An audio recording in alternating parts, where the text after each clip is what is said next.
Pas qu'à l'école, on a ça dans les milieux hospitaliers. Enfin, c'est la question de l'omerta sur les abus sexuels sur les enfants. Il n'y a pas qu'à l'école. Ça, c'est extrêmement important de le dire. On a les mêmes problèmes en milieu hospitalier, on a les mêmes problèmes dans les lieux de placement d'enfants des conseils généraux. C'est une omerta générale. Et on n'en parle pas assez. Et on n'en parle plus très clairement depuis l'affaire Boutreau, où il y a eu véritablement une imposture judiciaire faite avec brio par les magistrats de la défense, qui a été de dire les enfants mentent. En fait, les enfants n'ont pas menti. Je rappellerai juste qu'il y a eu 12 enfants qui ont été reconnus victimes dans l'affaire Boutreau, victimes de viol. 12 enfants, ou trop. 12 enfants, il ne faut pas l'oublier, ça, que tous les rapports, que ce soit du ministère de la Justice, que ce soit de la commission parlementaire Houillon et autres, ont dit que la parole des enfants avait été authentique, replacée dans le contexte.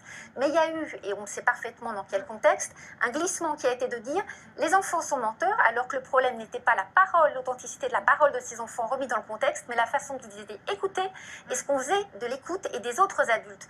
Et du coup, ça a créé un discrédit sur les enfants. Et le résultat qu'on a actuellement, à cause de cette imposture judiciaire qui n'est pas la réalité, c'est que les enfants en préverbal, moins de 3-4 ans, le postulat dans les brigades des mineurs, dans les services non formés et même formés, c'est un enfant ment. Après, on discute. Le problème, il est là, il est sociétal. Il est sociétal, il n'est pas qu'à l'éducation nationale. Il y a des profs remarquables.